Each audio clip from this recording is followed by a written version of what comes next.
Richardson. Tommy Trojan's ranks include a long fellow of Otten whose blade is as sharp as any.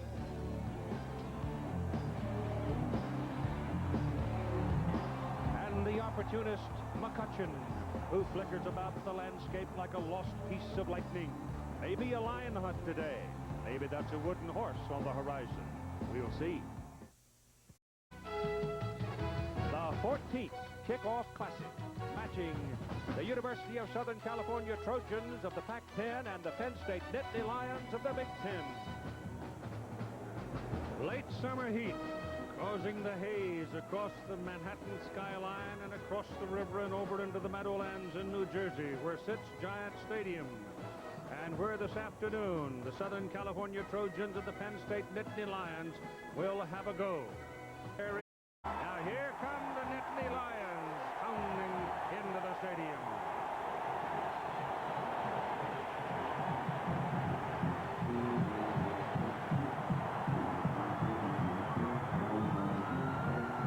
The Lions were the champions of the Outback Bowl last year. They won 9 games. Joe Paterno, of course, is a legend. The key for Penn State, Curtis Enis. He is an outstanding player. He loves to play the game. He has 4.5 speed. He is 230 pounds, and he can make a difference. And the 14th Kickoff Classic is underway. High hanger deep into the end zone. Well, they need about 5 yards on 3rd down after the penalty. Got away from it, passes away, passes incomplete, intended for Baskinelli, and it was a good defensive play by Kim Harry. And he can hold it. You're right. Richardson back, his first pass. That's a left, behind the line of scrimmage. But it works well as it's Enis who turns on the power coming up the sidelines. Richardson holds it, a little bit of a delay, buys some time. His man Keith Olsemer is wide open, and the big tight end is inside the USC 40-yard line. First, sophomores and they played a lot last year. This is Curtis Enis, the tailback, again making the reception. Enis is 3rd down and 6. Ball is on the USC 14-yard line, and Wally Richardson throws. It is intended for Juravicious.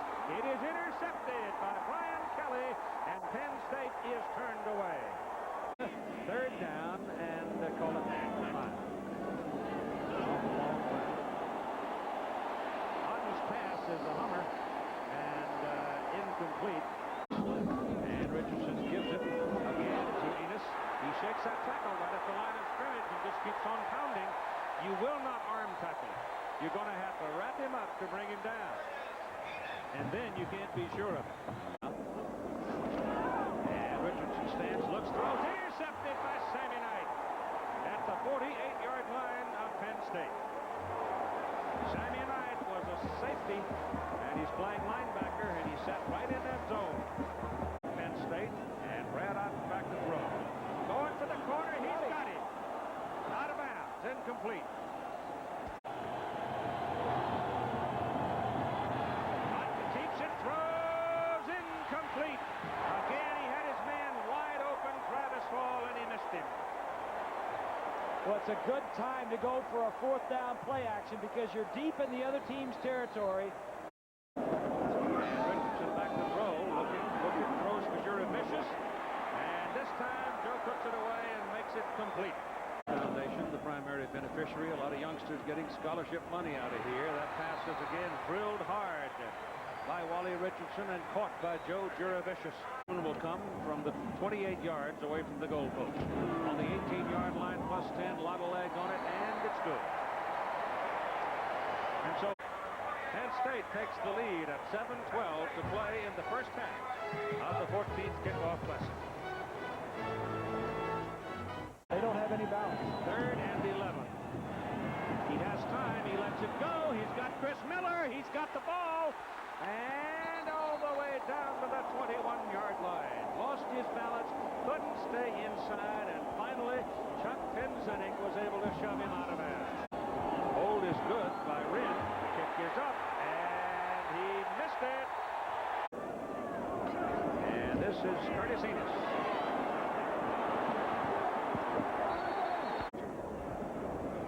They give it inside to Curtis Enis. There's another Penn State first down as he takes it out across midfield. 48-yard line, second down and 12. Richardson looking for Jura Bishop. Goes the other side. Pass good. The 21, Nastasi. Second catch of his career.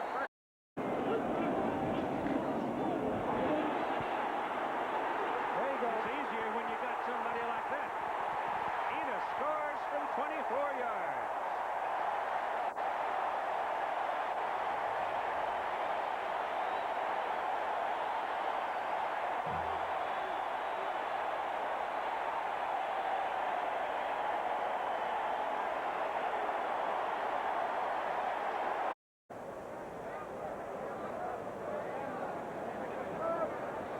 Giant Stadium, Meadowlands, East Rutherford, Secaucus, the river, and over yonder is a big old town.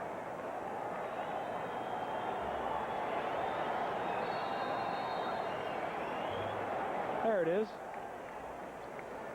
Thought he'd lost it for a minute.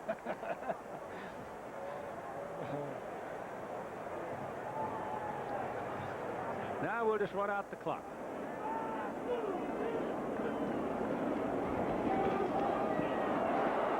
Unless somebody tackles Enis, the score's going to change before we run out the clock.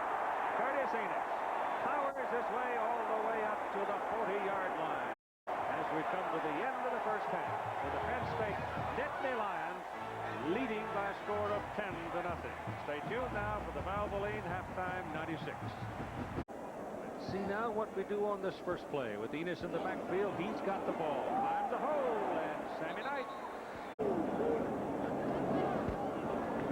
Richardson's pass is completed to Jura Bishop. He's got a first down. Out of this is Harris with the ball, and he got outside.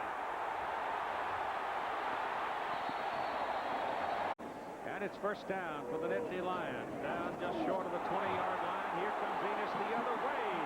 And he's still pounding. And he's got another first down. First and goal at about the 8-yard line. And he's going to break their back. It's Harris again. Over the top. Fumbles the ball on the ground. Picked up by the Trojans. Look out. Number 42, Brian Kelly.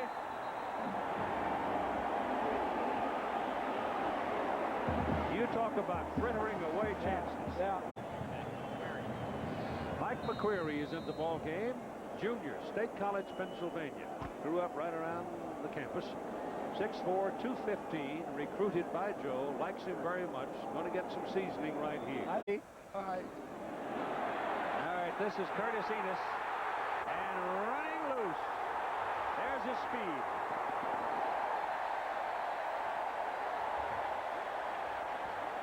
Boy, I tell you what, if I'm going to go down into my book and come up with 18-wheeler. I mean, he is a thoroughbred. Are in the backfield right now, and this is Field. Now Harris, and he's got a pretty good gain out of it. This is Harris. You don't hold him in the stack. He just spins off of it, goes on down inside the 10-yard line. Eric Cole is at the position and has been since the injury. First and goal from the 10. And this is touchdown Enis.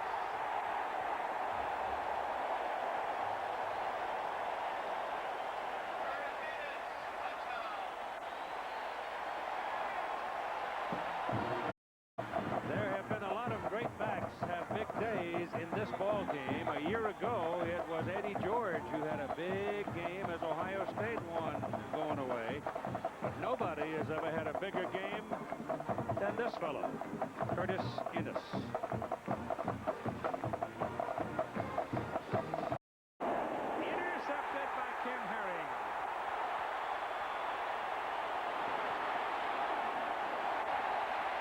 Brings it back to about the 23-yard line. From the left side, Keith. Can't see who it is, but somebody with a good rush.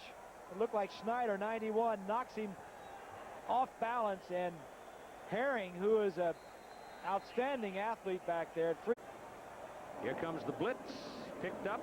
Curtis passes away. He's got a man down there. It is complete. A penalty flag is thrown. It's Joe Juravicius beating Ken Haslett. Berry gives it to him. Here he comes around the corner. Touchdown.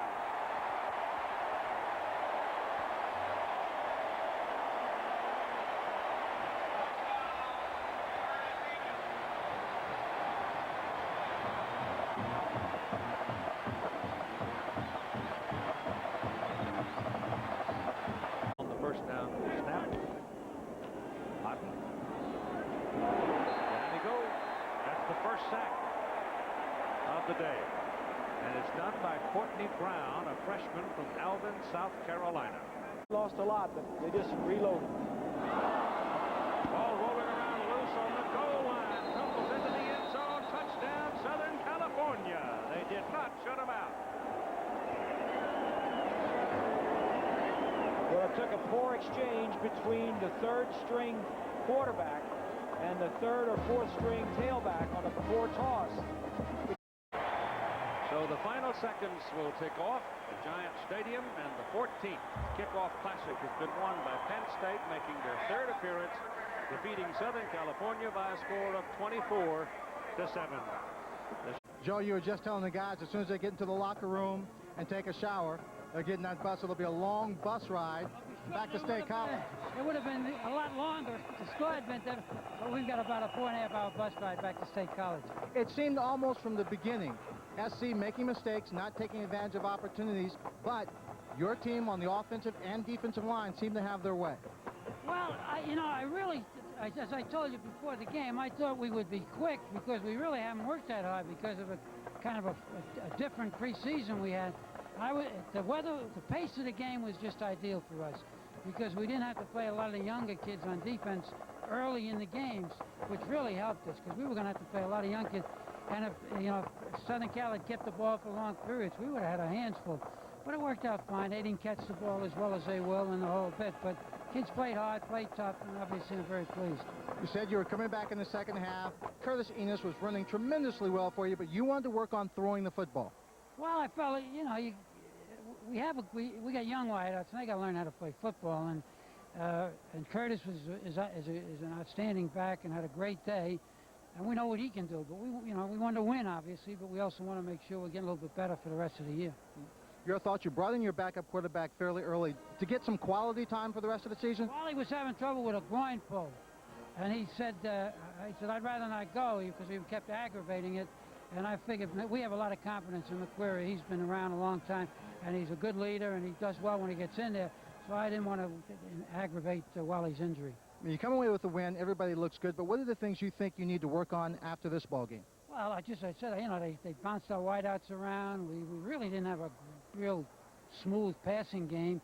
Curtis got us out of the jam almost by himself and a couple of big long runs. We got to get a lot more cohesive. We've got to do a lot of things a lot better. But we got 2 weeks to get ready, and I think we will be better. It seemed to do that. It was the first time you smiled. Yeah, I was very happy with the way my linemen came out.